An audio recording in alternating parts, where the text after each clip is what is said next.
Hey, everybody, welcome back. Good morning, Talk with Mike and Paul. I'm Big Mike, and that, my And friends, you're is Paul Honeyman. and you're still early. Hi everyone. I'm still early, I know, but I'm not late. That's the good thing. There we go. Now it's time. Yeah, but we're good. It doesn't matter.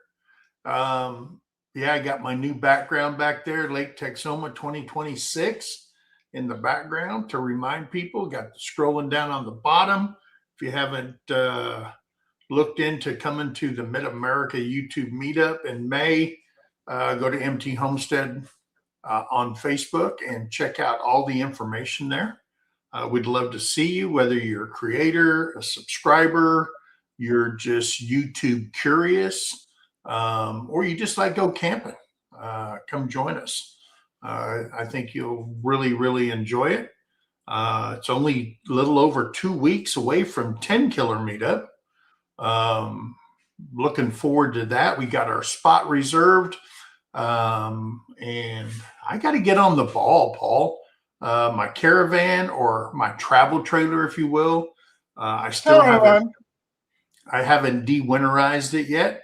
So I got to get out there and do that.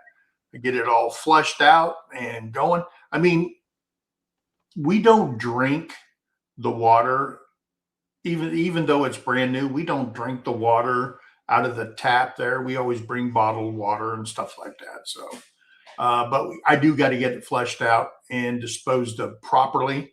So I'm going to be doing that this coming week. Get it all ready. Camping season's here, and I'm looking forward to it. See everybody at 10 Killer, then over again at Mid America, then in the fall in October over the Columbus Day weekend will be Pinecone Fest. So those are our three meetups that we're going to, and then of course we've got Freedom Weekend this year. It's over in Arkansas, and we will be there also. I see Husky Edna's in here. She's been a member for 27 months. Yes. Good morning to you. Glad you could make it in. I was in her live the other day. That was over 8-hour live she had. Wow.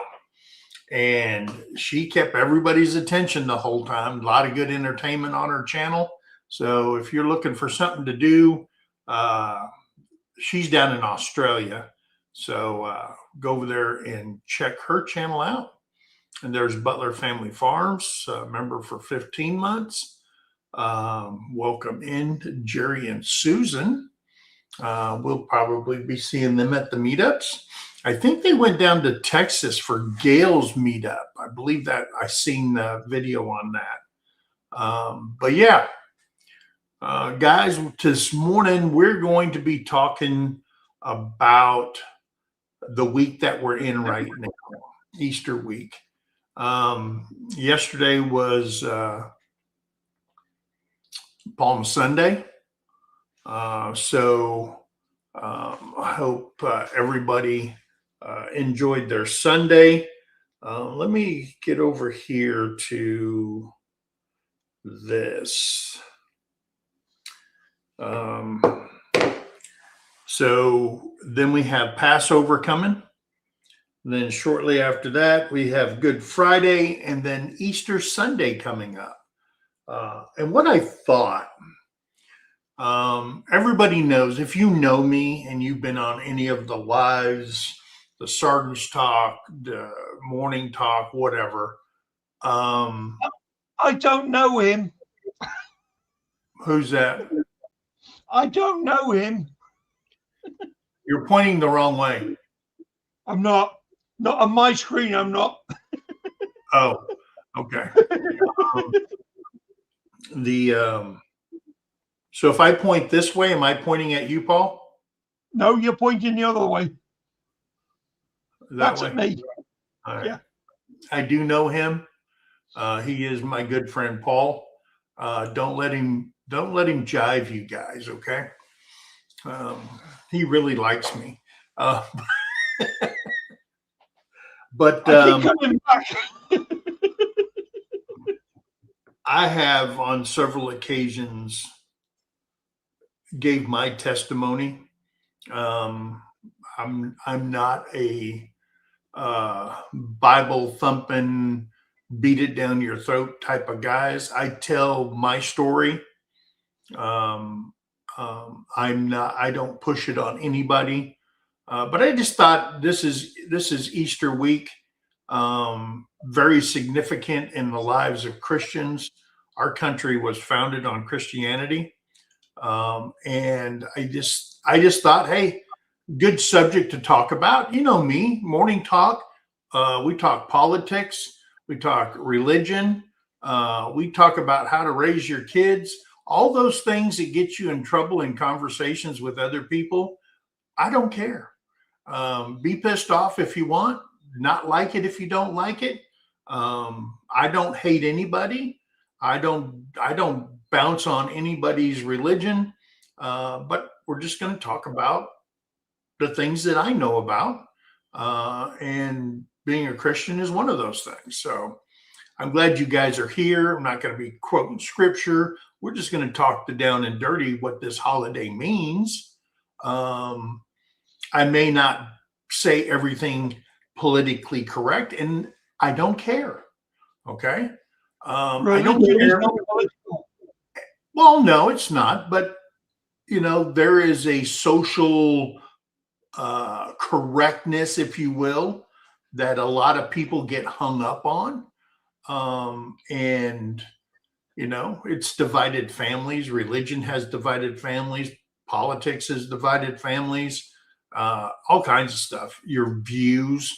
I don't like this. They like it. We're not going to talk anymore. That just tells you people have small minds.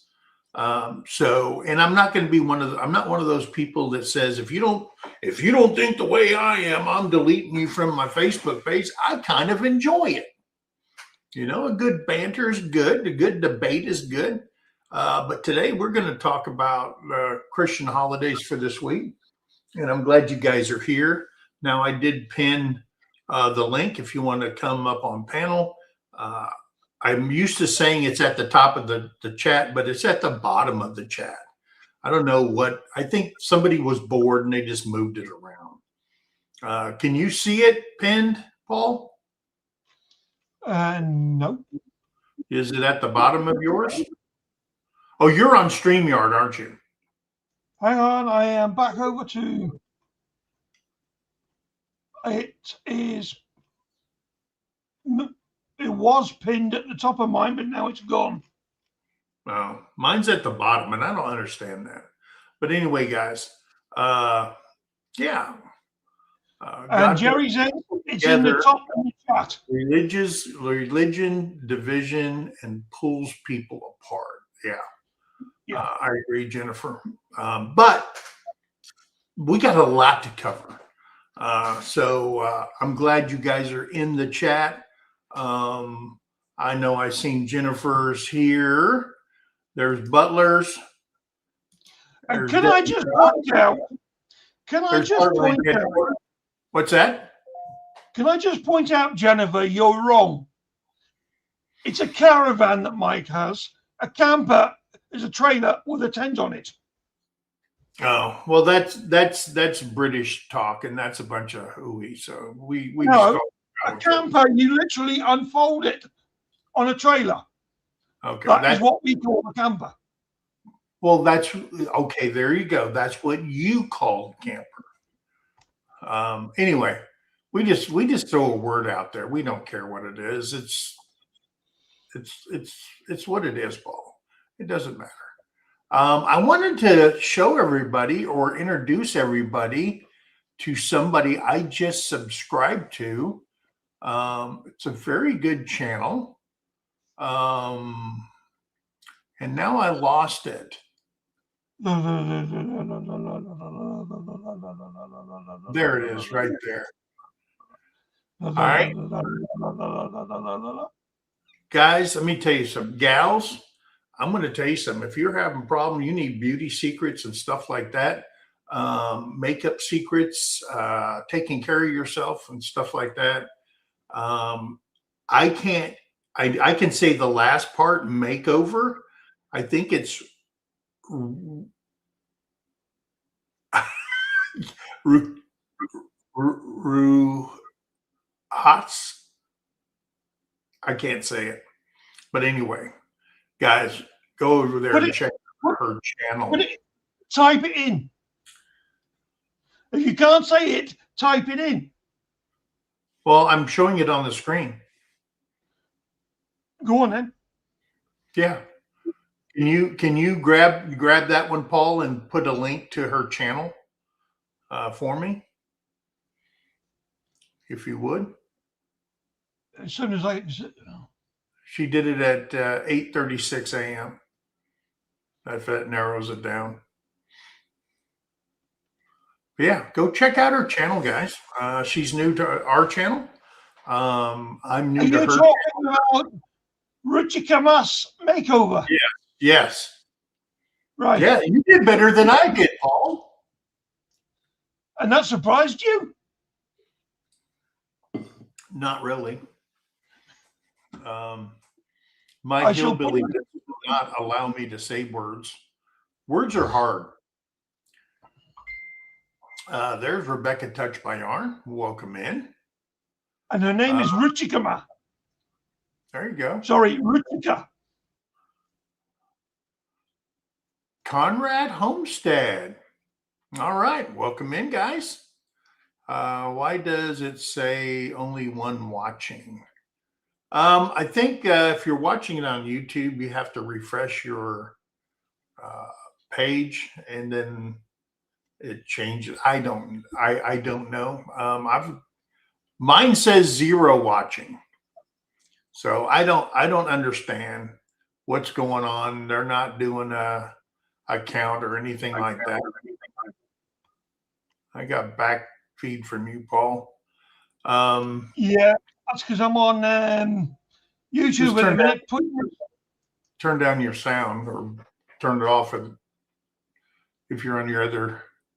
But hey, welcome in. I'm glad you guys are here. There's Jamie over at her Works Littlefield. Hello, Jamie. Beverly Moffat, hello and good morning to you. I've got the sound turned off. ASBMP. Hello, Mike. Hope you're having a blessed day. I am. Oh, that's Alfonso. Yeah. Welcome in, Alfonso. And her name is Ruchika. Okay, Ruchika. And there is Having Fun in Nature. Welcome in, guys. I'm glad you're here. Tiffany. Kentucky. Come on, mouse. Kentucky Bluegrass Living's here. David. Yep. I always say Having Fun in Nature is Tiffany. It's Tiffany because her husband, Brian, has his own channel. Oh, okay.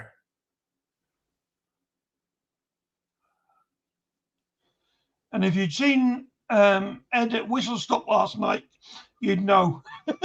He calls him the other guy. The other guy.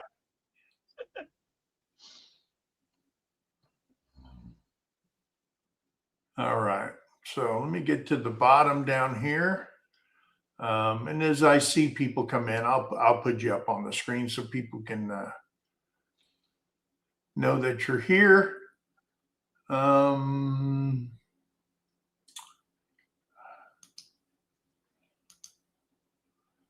My Chihuahua has some bad gas today. Just thought I'd share. Yeah. Freya always has bad gas. Tiffany says, Paul knows people. He's working, no content on Brian's channel just to support her.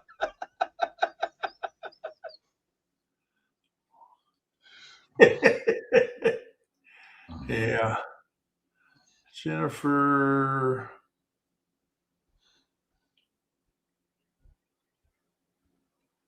Okay. So guys, let me bring up my notes here. So everybody knows, I hope you all knew that yesterday was Palm Sunday, which commemorates.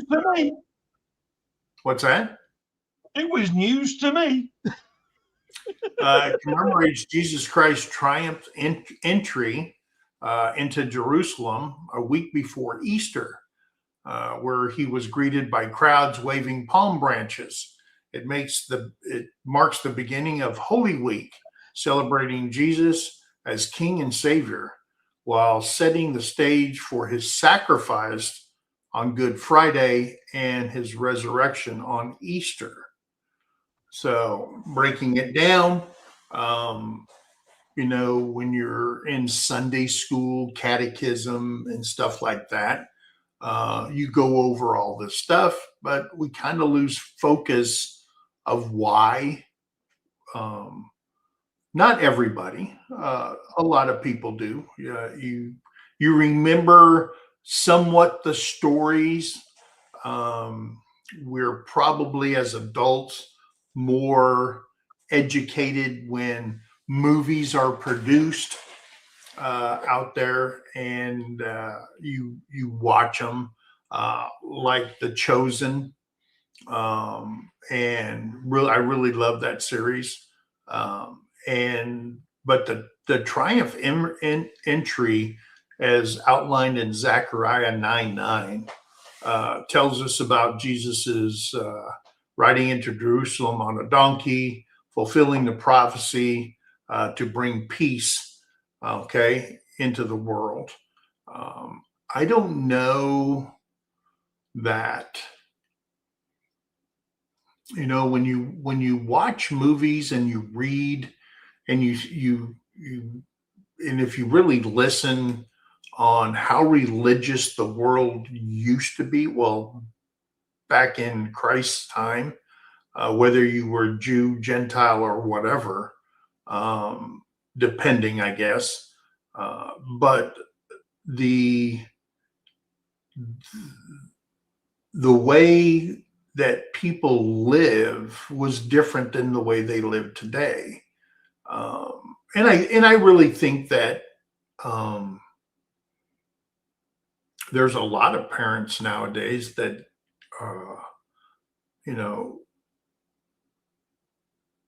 some kid. Well, let me put it this way. I felt like when I was a kid, religion was forced upon me, and that's never good. Then when you become an adult, and for me, I left home.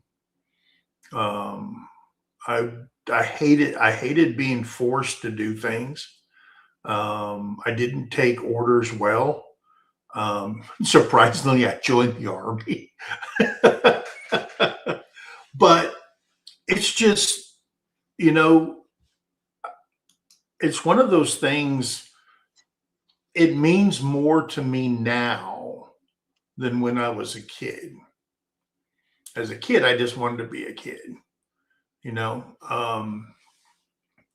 but I want to say being a reborn Christian in my heart and in my brain stuck as an adult when my brain was fully developed and all my craziness was out of my head, and I learned responsibility and stuff like that. But if it doesn't attack your heart and your brain at the same time, then you're spinning the wheels. You're doing what your parents want you to do. I get that. I live that, and I have a closer relationship now with Christ than I ever did growing up. So, just it's just one of those things. But his triumph entry to bring peace. Now, if you look at the world today, is it a peaceful world? Like shit, it is. But it is a symbol of victory. The palm branches, often carried in processions, represent victory, peace, and eternal life.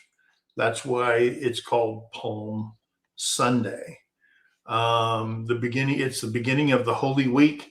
The day initiates the most solemn week in Christianity, leading from the celebration of his arrival to his crucifixion and resurrection.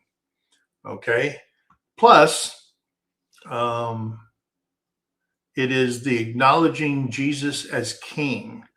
Crowds shouted Hosanna, honoring Jesus and welcoming him into their lives. The fulfillment of the prophecy, the event recorded in the four Gospels, fulfill ancient predictions of a humble Messiah coming to earth. The day traditionally includes the blessing of palms and the reading of the Passion story, highlighting the contrast between the praise Jesus received and the sacrifice he was about to make. Okay. And that is why we have Palm Sunday. And it's, I don't know if it meant more back then than it does now, or did it just fade out? Did it fade out because there's so many different religions? I mean, they're all based on Christianity, all the Christian religions. But, after the establishment of the Catholic Church, if you look throughout history, we know that Martin Luther didn't like some of the things that was going on in the Catholic Church. So he headed up north, left the Catholic Church, started the Lutheran Church in a town called Dresden, Germany. It wasn't called Dresden, Germany back then. And when the East-West German Wall went down, I traveled to Dresden just to see that. It was in a pile of stone because it got hit by the Allied bombing in World War II. But it's been reconstructed using those same stones, and it's been rebuilt by whoever rebuilt it, probably contractors or whatever. They restored Martin Luther's original church to the way, I guess, they believed it looked like back then, before it got hit. They actually have pictures of the church. Yeah. So they put it back as it was. Yeah. So, but while in Dresden, I seen one of the prettiest cities I've ever been to in my life, because it's on the Danube River, and that was a big commerce route. You'll see Greek architecture there. You'll see Roman architecture there. You'll see, English, German, Scandinavian architecture. Everybody that traded there built something there. They have the road of the Kaisers, the old palace that was there from the Kaiser. It's just if you ever get a chance to go to Germany, everybody goes to Munich, they go to Berlin, but Dresden will absolutely blow you away. Dresden, Germany. So anyway, that is, and the churches there, besides Martin Luther, is just phenomenal. But the point of it is so he went up there and he changed some things that he didn't agree with and stuff like that from the Catholic Church, and started the Lutheran Church. And then, of course, the Church of England broke off basically because of Henry, because he his church because he was the person on earth because he was ordained to be king. Um, and then so things changed with that, whether it's good, political, or whatever the case might have been. And then it goes on and on and on. And then you come over to the Americas, and then you've got every different kind of Baptist church, every different, Church of Christ church, and this church and that church, and everybody's making it. And it just seems like, and I get it in a way that people gravitate towards churches depending on how they believe in. It fits. People go shopping for churches. I've talked to people that says, "Hey, we just haven't found the right church for us." So it just seems like nowadays it's based off how you feel, and everybody's yelling and screaming, "We're the right one," and blah blah blah, so on and so forth. So I don't know if we're more religious today than we were back then. We just have a lot more choices instead of just hey, you're Jewish and you got to stay this way, or whatever. So it's kind of, it is what it is. So my church is in my head. Yeah. And there's a lot of people that believe that you don't have to be inside of a building to worship God, Christ, however you believe. Some people believe there's only God and there was never Christ. And the Muslim religion believes, hey, he wasn't the Messiah, but there was a prophet, a very wise man that was on earth, and they mention him. But it's just how you believe. And I'm not going to go into the who's right, who's wrong, and blah, blah, blah. Remember, that's what happens in the afterlife, okay? When you die, then you'll understand. And who's right, who's wrong, who did it right, who did it wrong, and, is the way I lived the right way, the wrong way? We'll learn all that. It's nobody's business here to judge anybody. Live your life, have a good life, and do what you think. That's why God gave us free agency to choose what we want to do. Are we going to choose the right thing? So if you're one of those people that preaches and tries to convince people, if you yell at people to think a certain way, you've already lost the battle. That's the way I look at it. So let's see. God teaches. I am a Bible believer and follow no certain religion. I've been to a lot of different denominations and finally decided to allow the Bible to teach me. There you go. Yeah. And there's always one thing that I've always been told, and I do believe, is pay attention to the words in red. They have the most meaning to me. And everybody, hopefully you know what I'm talking about. Hey, Wanda's here. Hello. I know.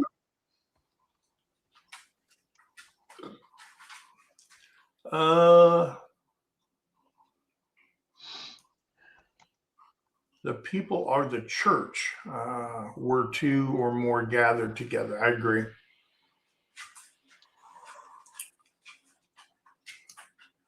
Alfonso says, we were told in school that Martin Luther King also founded the Lutheran Church. No,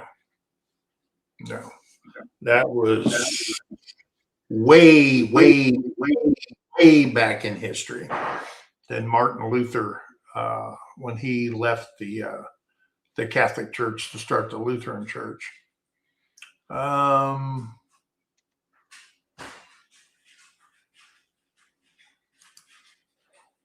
It was the best of times. HQ, I'd give $1 million. Yeah. And you know what? Good morning, beautiful. I remember I remember after church, the big Sunday dinners. Oh my gosh. It was every Sunday was like freaking Thanksgiving. It was crazy. Hey, and I'm going to tell you something. I remember when they came out, when the first time I ever tasted stovetop stuffing, I would always try to find myself over Pat Estes's house. Man, his mom, she'd make a Sunday meal. My Lord. I try to invite myself over there and other people's houses because that's where all the good food was. So you always made friends with the people whose mom could cook really well. My mom, not so much a good cook. Now I know why I had so many friends. Yeah.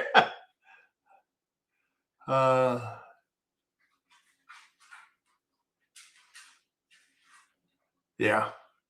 Bottom line, your name's in the book or it isn't. One or the other. And we're talking about the heavenly book. It was in there once when he sent your spirit down to the earth, I believe. Yeah. Not in church, but I read the Bible. There you go. Lone Cross Scotty. Scotty too hotty. Look at that. Don't they look dapper? I do not go to a building due to my disability. I use YouTube to get my church. Yeah. I listen to Tony on Sundays. I don't always comment. I'll click it on and I'll listen. And there's some other people. I really miss Tim's. His he used to have. Yeah. I used to listen to him, and there's others. But Creekside Maples. Creekside Maples, Tony. Yeah. And Dale, he has a thing on Sundays as well at 9 Acres Homestead. Yeah. The U.S. has been splitting into multiple denomination since the country was formed. Yeah. Everybody, like I said, everybody started forming these churches, to fit them. I don't like all this stuff. I don't like that, and so on and so forth. When I joined the Army, I actually joined. I made a commitment on my dog tags because they want you. You either had to pick non-denominational. You could say you're just a Christian, you're Catholic, so on and so forth, and you have to commit there. And that's only for the purposes. They don't really care what religion you are when you go in the military. Totally different in the British. They just different in the British. For Graves registration, so they know who to turn the service over to and stuff like that. If you're killed in action or whatever in garrison during an accident or something like that, they're just checking the block. But my church is the outdoors. I'm closest to God outside. Yeah. Hey, Arizona Highway. I clicked on it. Why didn't it come up? All right. Highlands Homestead. Welcome in. So that brings us to Passover. Okay. So Passover is celebrated to commemorate the biblical story of the Exodus, in which the Israelites were liberated from slavery in Egypt under the leadership of Moses. It marks the birth of the Jewish nation, celebrating freedom, divine providence, and the transition from bondage to being a free people. And the key reasons and traditions for the celebrations include, all right, now, if you're one of our Jewish brothers and sisters, you probably have been told this your whole life, okay? Number one, it commemorates the Exodus. It honors the Israelites' escape from 400 years of slavery in Egypt. They called it bondage, but really it's slavery. And 400 years of it. Okay. You know, we had that here in the United States. We come close to what the Israelites had to endure over 400 years, the generation after generation after generation for 400 years. The passing over, the name refers to the 10th plague, where God passed over the homes of the Israelites while striking down Egyptian firstborn. Okay. A central ritual meal, I'm going to say the Seder, it's Seder, is held on the first 1 or 2 nights, involving the retelling of the Exodus story through the, I'm going to mess this up too, the Haggadah is what they call it. Symbolic foods. Participants eat matzah, unleavened bread, to remember how quickly the Israelites left Egypt, as well as the bitter herbs to represent the bitterness of slavery is what they do. Gratitude and freedom. It is a time for reflection on freedom and gratitude, celebrating for 7 or 8 days in spring. So that is why there is such a thing called Passover. Okay. Yeah, great photo, Scotty. Yeah, I missed Tim's service too. Hey, there is Karen Gradiosi. Welcome in. Oh, Merns is in here. I didn't see that. Hello, Merns. Merns Pacquiao, my good friend over in the Philippines.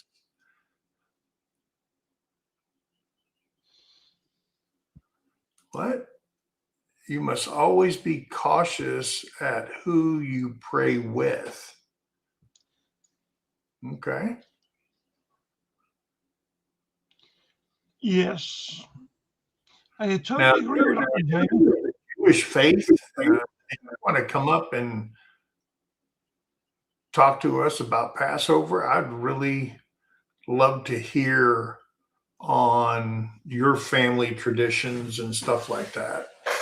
That would be pretty awesome. Alfonso says, I was thrown out of my church choir back in 2011 due to my blindness. Well, that sucks. I was told that I was a safety hazard to myself and others. I used to play the piano and the harmonica in church.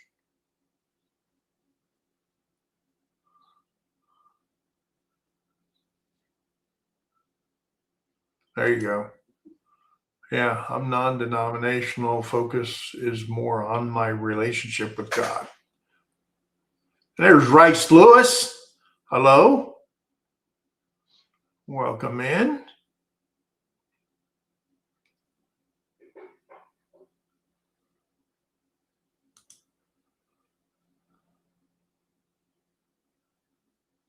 Yeah, I agree.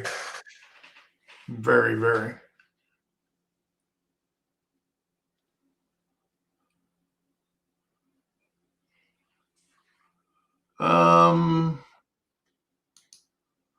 Yeah, church is supposed to be about inclusion and fellowship. I agree 100%. When I was a kid, there were three things you weren't allowed to discuss: religion, politics, or wages. Yeah, wages is, whew, especially in the workplace. You do not talk about wages. But I agree. Hey, Jolly Huggers is here. Welcome in.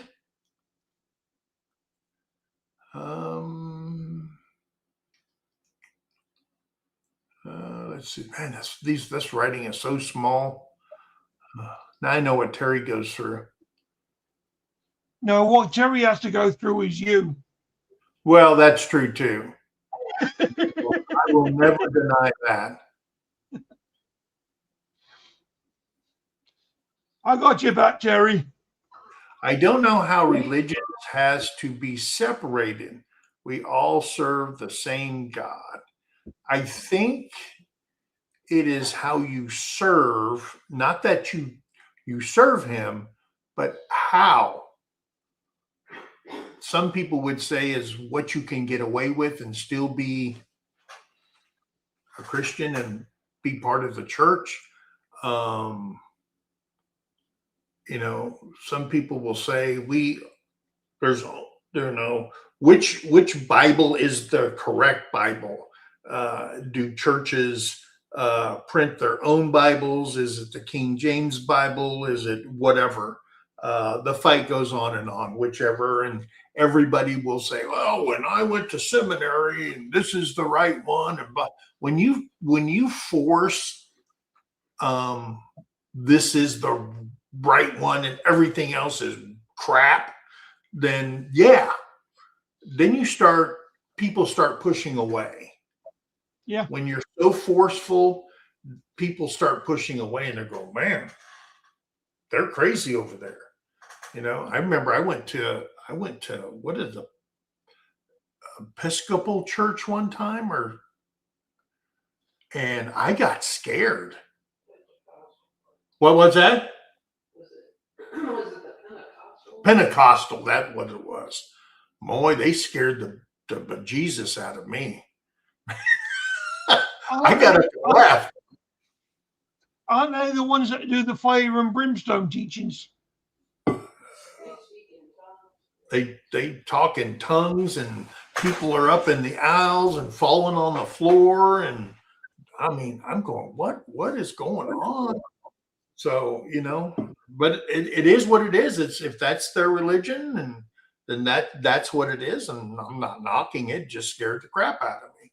So again, it didn't fit me, but I went with because I was dating a girl. We broke up shortly after that.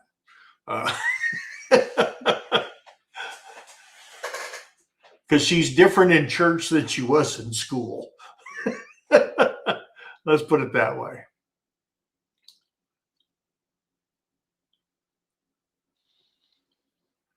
Let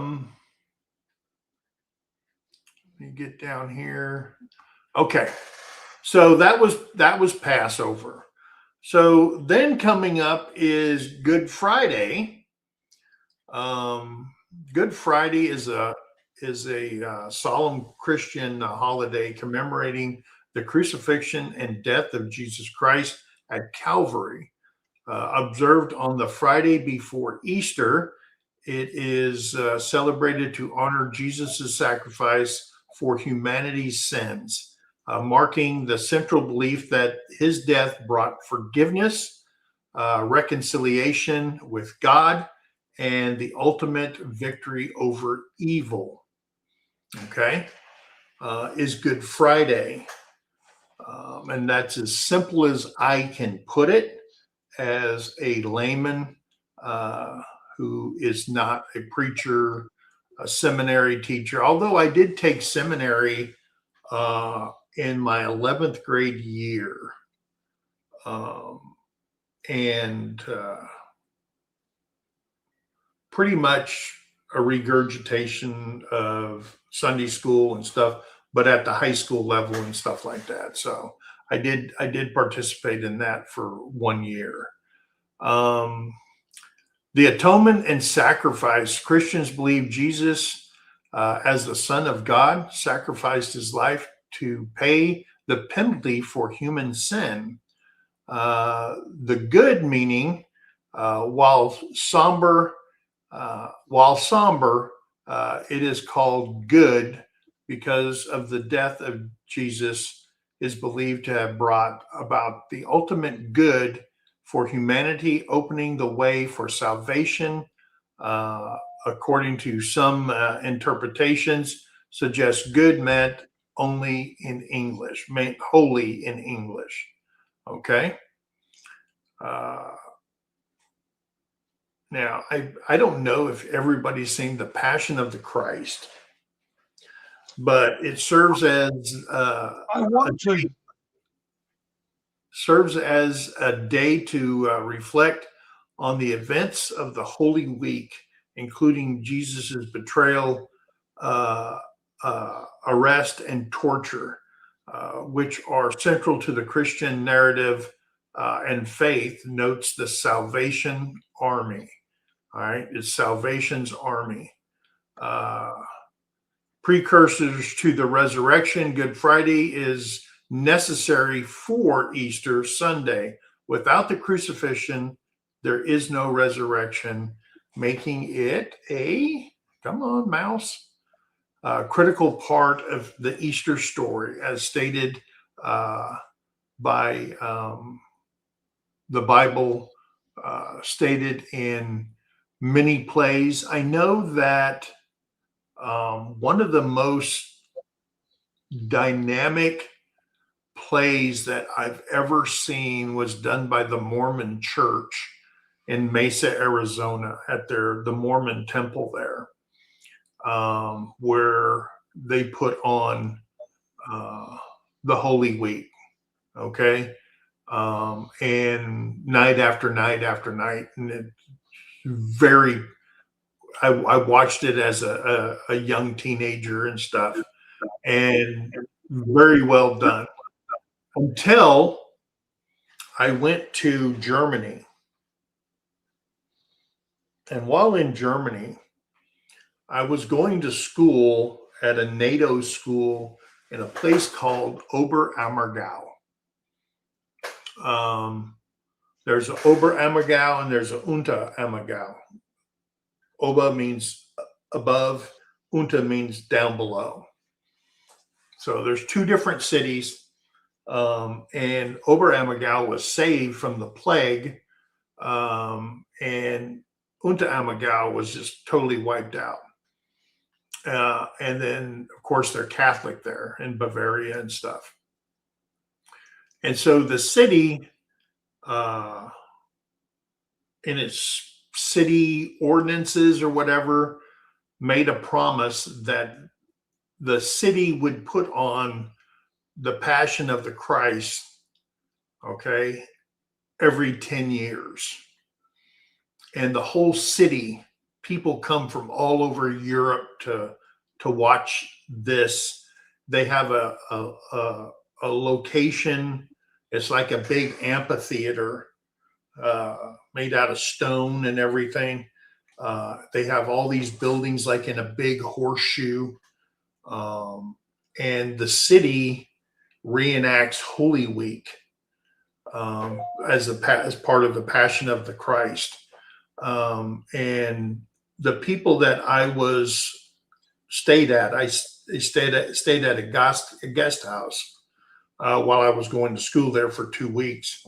And the lady played Mary 2 times over 20 years. She played Mary, and then her husband played a wise man, still played it when I was there. And then everybody in the town had a part in this play, and people would come there and watch that. And it just so happened that the Passion of the Christ was going on while I was going to school there. And she got me tickets for it because you have to get the tickets. And it wasn't, I didn't have to pay for it, but you had to have a ticket to go get in. because of the seating and all that stuff. I thought you meant the movie. Yeah, well, yeah, you can see that, but this was like in real life while they were doing it. It was like a town in like Jerusalem that they had built there, and it was just so moving to watch this and everything. And then you're in town and you see and say, hey, that guy, he was a sheep herder, or she was Mary, and that was Joseph, and that was young Jesus, and on and on and on, because it's just a small town. So yeah, I really got to see that, and that really touched my heart. And I got to watch that after the fact, when, if you remember my story about being in during Desert Storm, and my encounter with the priest and stuff like that. It was after the fact. So I'm sitting there crying, watching the Passion of the Christ. It meant more to me. And someone told me one time, you cry because you believe. So it is what it is. So, and things just, when I watch stuff, it affects me different now in my life than it ever did. So common traditions, solemn services. Churches may hold services between noon and 3 p.m. The hours Jesus is believed to have hung on the cross for quiet prayer and contempt. What's that? Contemplation. And contemplation. See, words are hard for me, guys. Fasting and me. Did you hear what I said? Abstinence. I read that word. Many Christians fast or refrain from eating meat during this time. Symbolic foods, the consumption of hot cross buns for some, which often feature a cross on top, represents the crucifixion. Okay. So yeah, that is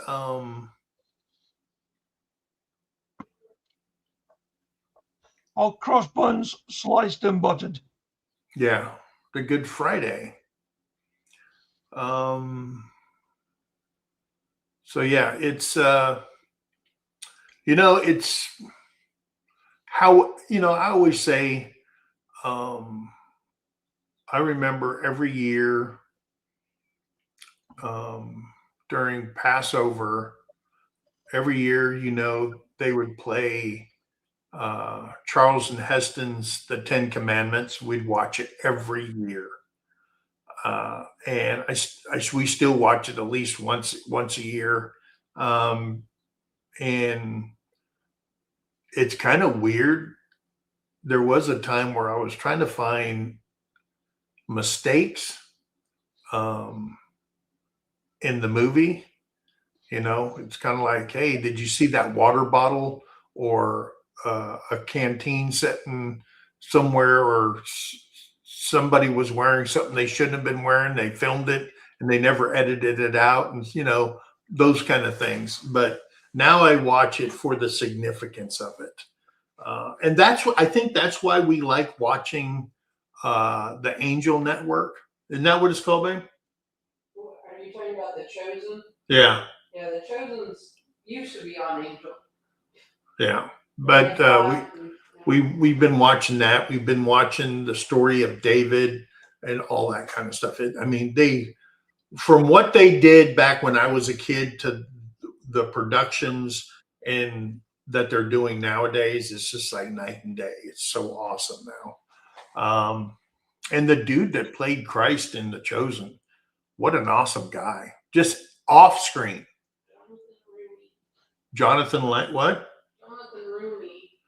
Jonathan Roney. Yeah, that's right. Rooney. Roney? Gotta get up because you can't hear it. Rooney. Rooney. Yes. Rony, Roomy.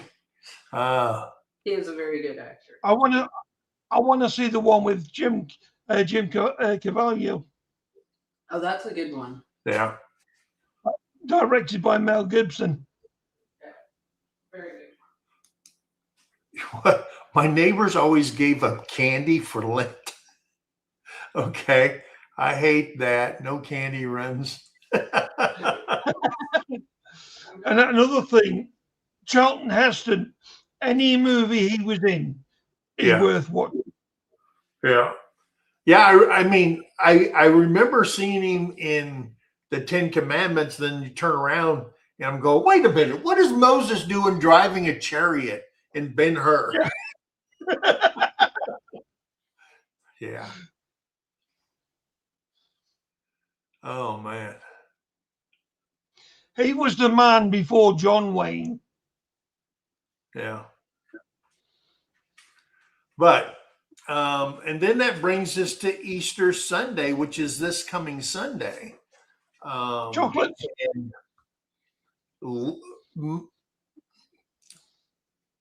I think more people know about Easter Sunday than they know about the rest of the things that we just finished talking about.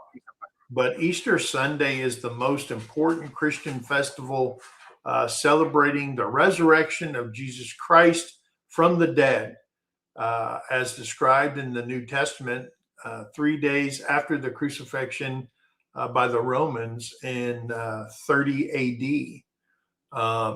It signifies the triumph over death, the fulfillment of the prophecy, and the promise of eternal life for believers.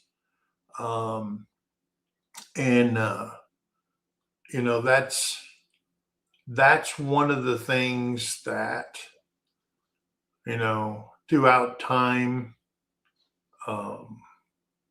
how the world was created, you know, did we come up from primate? Did God put us in the started the world in the Garden of Eden? And I remember as a kid, I used to question. I go, well, if all I know is Adam and Eve had Cain and Abel, who did Cain and Abel marry? You know, I was always questioning everything, and so on and so forth. And back in Genesis, I guess it was important to know where Eve came from, and then of course back then men were more significantly talked about than women were ever. And I always had questions growing up and stuff like that. You know, it's the same thing when you talk about Noah. You know, well, wait a minute. I watched the movie, and the only people that was on the boat were these people. So they were marrying, you know, each other's families and stuff like that. Questioning all this stuff, you know, and there's a method to the madness, if you will. You know, God makes plans. God sets things in the way that they should be. There's a reason why after all these years, you know, even before bondage in Egypt, why the Jews are still on this earth, you know, after living where they live in Israel, that they're still on the face of the earth after the World War II extermination of the Jews, if you will, that they're still on the earth. I mean, it is, if, you know, someone told me if they're not God's chosen people, you know, and of course we know that the Jews actually wanted the Romans to crucify him, his own people. And they're still on the face of the earth. So I look at it and go, wow, you know, you might be right. You know, they're God's chosen people. He wandered them in the desert for 40 years because they screwed up, until they were all, you know, the people who done what they done are long gone before they crossed over to the land of milk and honey. And then I look at it and go, wow, that's, if you've ever been to the Middle East, to Jerusalem, I wouldn't consider it milk and honey. Where they live and stuff like that. But needless to say that, they have endured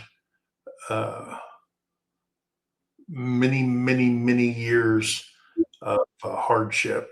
So, all right. So, key reason for celebrating Easter is the one and most important thing was the resurrection of Jesus Christ. Okay, Christians believe Jesus died on the cross, observed on Good Friday for the sins of humanity, and rose again on the third day, proving his divinity and conquering death. Significance of salvation. The resurrection forms the foundation of Christian faith, representing hope, redemption, and the victory of good over evil. Then there's the end of Lent. Easter concludes the 40 days period of fasting, praying, and the acknowledgement of the Lent itself.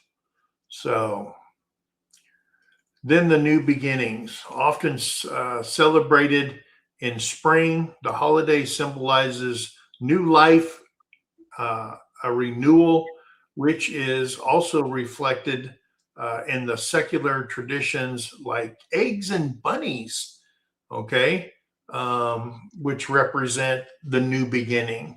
The egg is life itself, and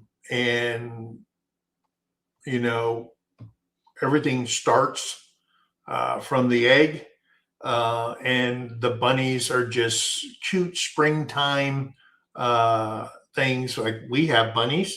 They're just as cute as can be, which that's basically a secular type thing.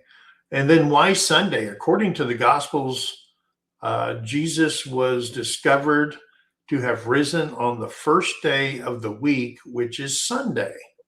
Okay. And then how is it celebrated? Religious churches, church services, special hymns, and the lighting of the, I'm going to say this wrong, the Paschal, Paschal, Paschal candles, and I'm guessing that's the candles on the, what is it called, the menorah, or I don't know, that Jewish thing. Secular, exchanging Easter eggs, symbolizing new life, egg hunts, and family gatherings and get-togethers to celebrate that. I would say that Easter has been very commercialized. Can't live without the Cadbury egg, okay, or the Cadbury rabbit, whatever the case is. Can't live without your chocolate. I remember as kids dyeing Easter eggs and stuff like that, and having family fun, and everybody putting on their my sisters, putting on their Easter dresses that they've either bought, worked on, made, or whatever. Because I remember back when I was a kid, you'd go to Sears and just pick up patterns. And moms and grandmas used to teach, the girls how to sew. They'd make their own dresses and stuff like that. Not everybody bought stuff. But back then they used to make a lot of dresses and stuff like that. So yeah, That is the Holy Week in a nutshell, guys. Just wrapped up for everybody. I hope everybody here has a very blessed Easter. But again, kind of like Christmas, the reason for the season. Spring brings the resurrection of Christ to the Christian religion, to the world. Whether you believe in it or not is up to you. It's up to your religion, whatever religion you are. I mean, come on. We have friends on our channel that are, Buddhist, Hindu, Muslim. It doesn't matter, whatever.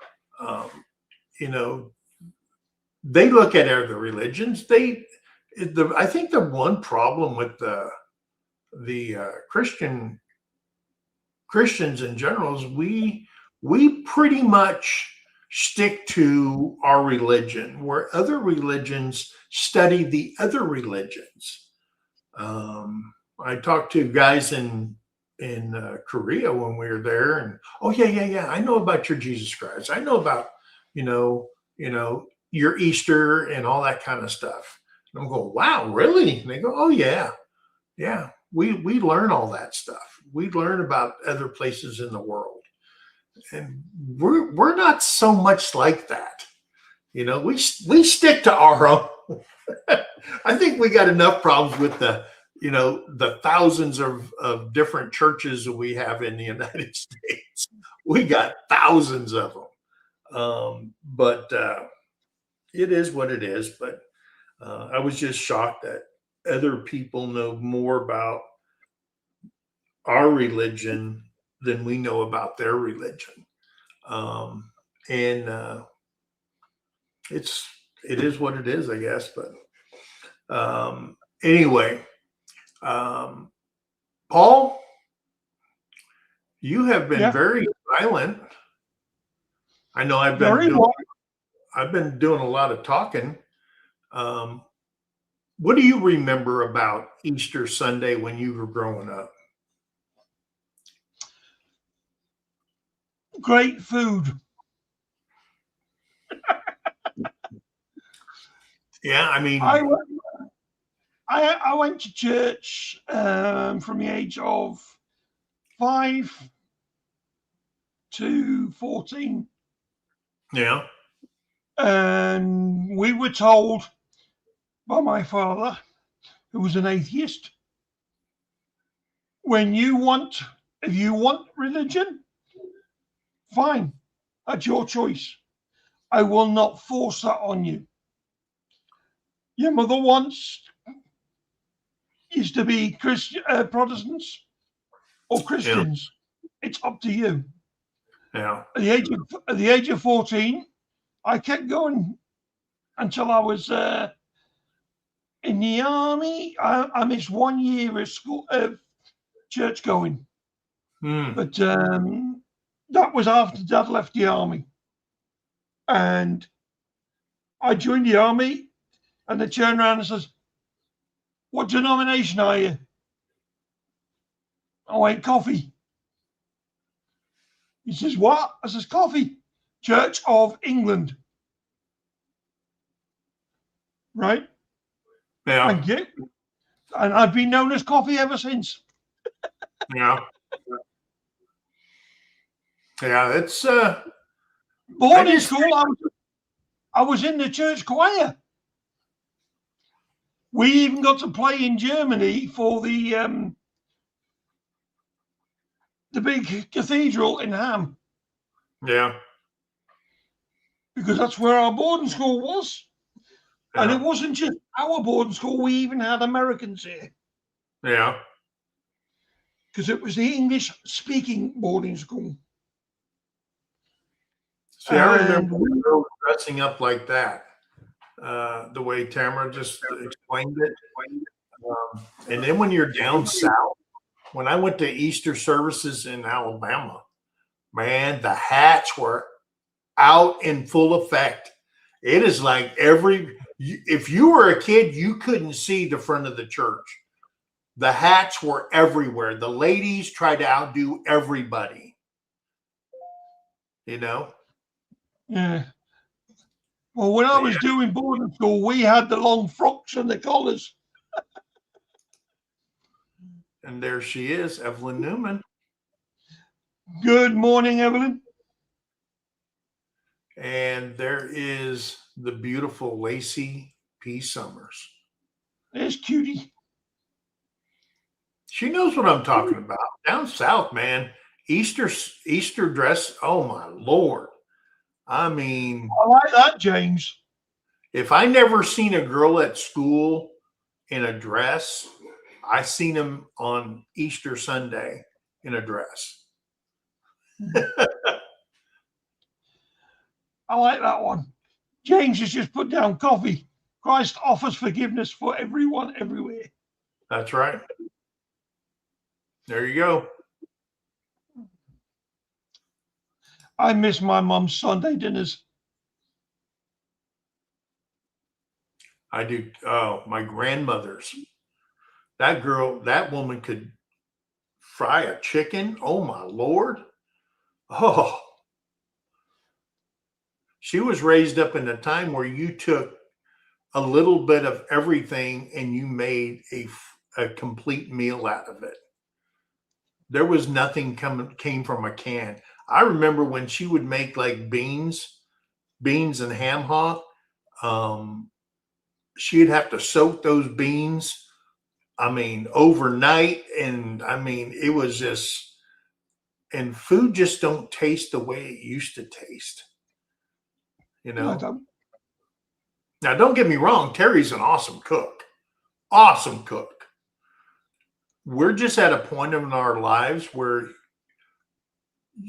we don't make big meals because it's going to go to waste or the chickens are going to eat it. You know what I mean? You ain't going to go to waste. You don't waste good food. Well, you don't, but you just can't eat it, you know? Have you never heard of the leftovers meal? Terry does not know how to cook for two people. No, I cook for an army. When she makes her biscuits and gravy, it's a freaking full skillet full of gravy. She doesn't know. She just, until I get it right, and it just keeps growing and growing and growing. And yeah. But our chickens eat well. Our chickens eat very well, and we eat their eggs. You should always, if Terry's that good a cook and she makes an army, you should at least get 2 meals out of it. Yeah, I remember the big spiral hams and stuff like that my grandmother used to make. But yeah. Oh, my mum used to do a lovely peas pudding.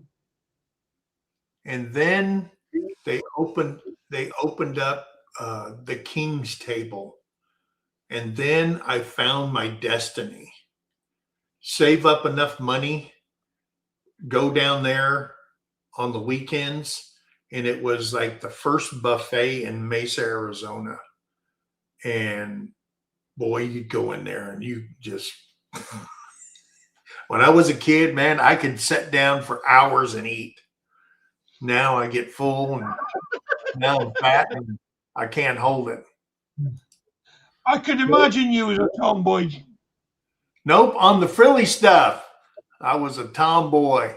I'd rather be playing football or baseball. If my mom dressed me up, she'd have to threaten me and not dare get dirty. There you go. Oh, man. Me too. That was Terry growing up. She's so cute. Was a tomboy. Yeah. Terry went to her mom's house and brought back a whole bunch of albums and stuff like that. And I got to finally see that Terry. Was when Mike started stalking Terry.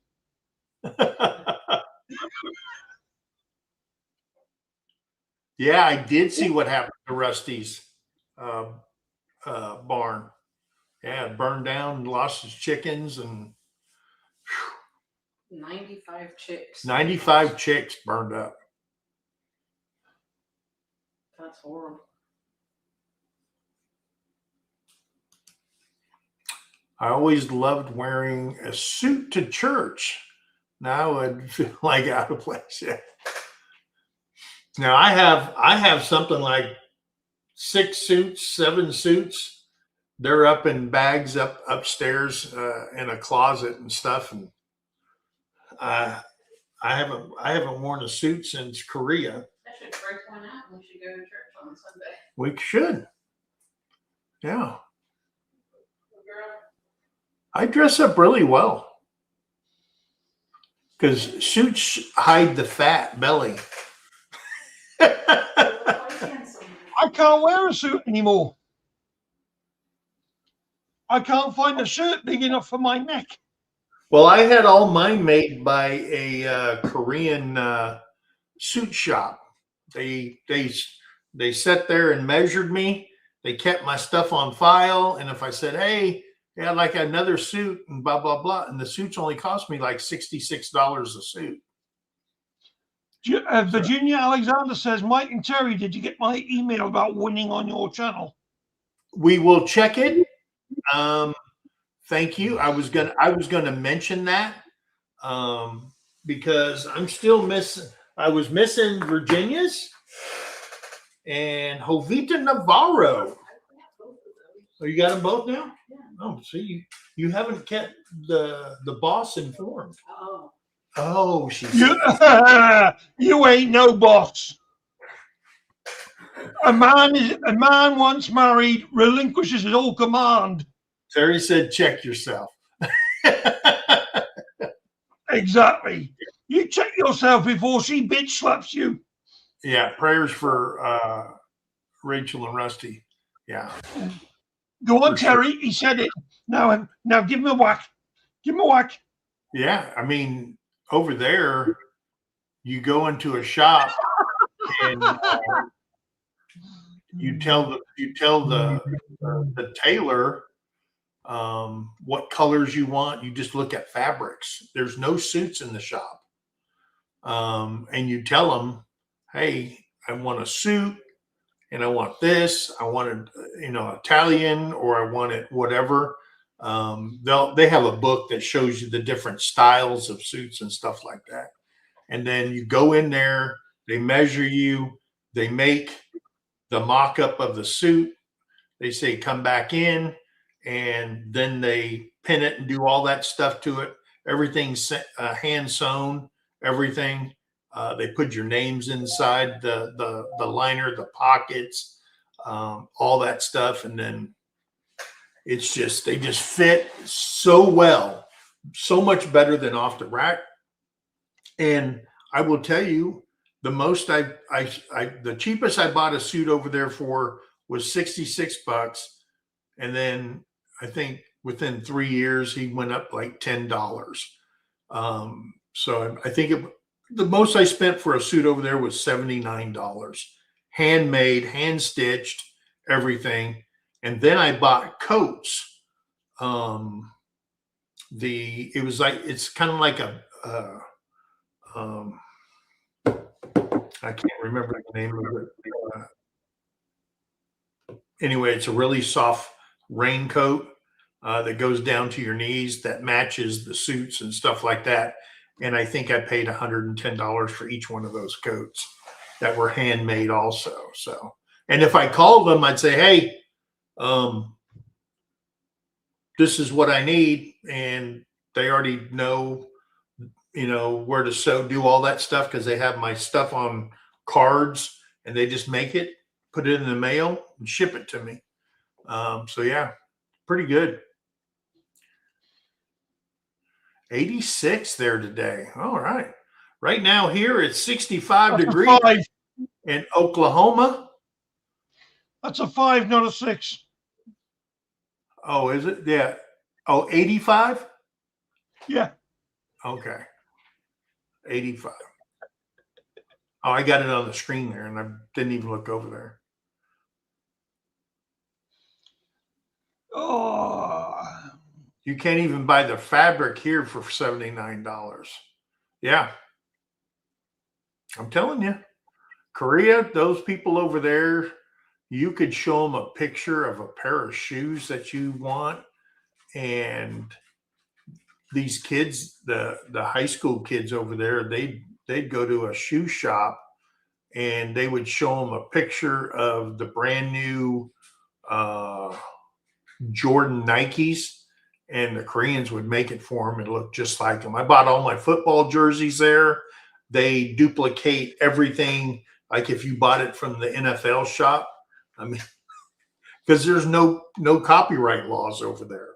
And it was it was crazy what they could produce. Yeah. Anyway, guys, hey, that's the show for today, guys. Make sure you come in on Friday. We're going to be talking about is NATO cracking up? The North Atlantic They cracked up a long time ago. Is Trump wanting to leave NATO? And what are the ramifications if the United States leaves NATO? Well, one thing we know, we're not going to be spending hundreds of billions of dollars for other people's defenses. But hey, join us Friday to find out what the heck is going on. And tomorrow, Jason and I will be having an open mic. Come on over to Sergeant's Talk TV and join the conversation with us. And then on Wednesday, Terry and I will go live hanging at the homestead, where we will be giving away some more giveaways in celebration of the meetup coming. Every Wednesday, we'll be giving stuff away. So be in there and try to win you some merch from our merch store.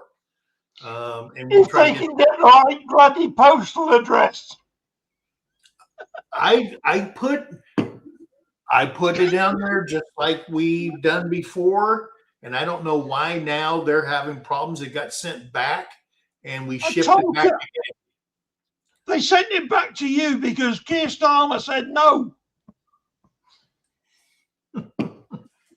Keir Starmer, the biggest, it was undeliverable. So I don't know. Yeah, because it's England. So far, we have gotten everything to everybody except for Paul. But And that's only this one bloody shirt. That was on his second winning too. I still haven't won my shirt. I know, but if it comes back again, Paul, then you'll be the first loser of the group, because I'm not shipping it out again and paying the shipping again. My first win. Well, the record is 3. I'm not going for no records. I'm just grateful. We sent out 3 cups to, what is it? Richard Greenlaw? Yeah. And the shipping, the cup and the shipping cost about, with shipping was like $19.95, and we did that 3 times. And each time it was something new, and we had to reorder it and resend it. And that was almost a $60 coffee cup. But he finally got it.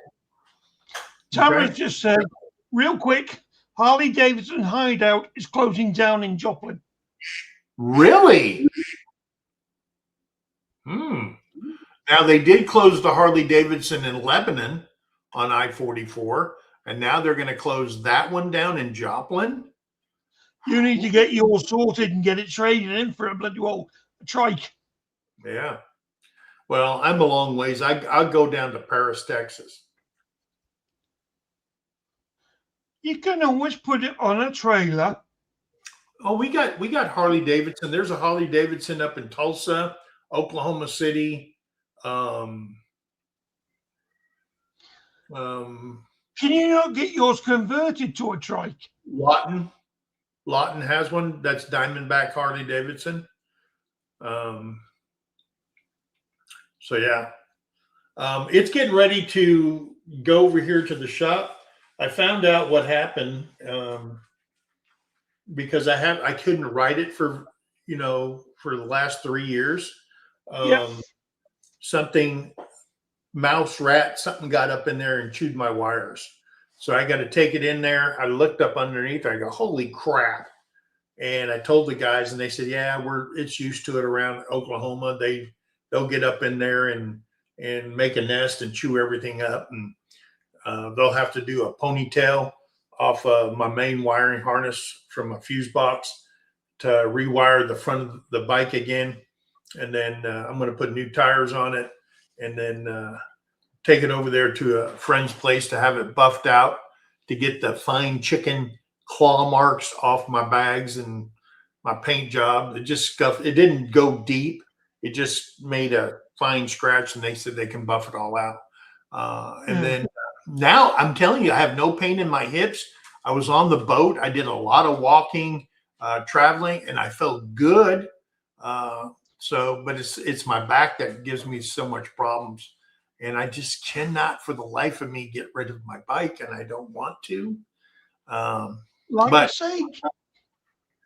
anyway, it is what it is. Convert it to a trike.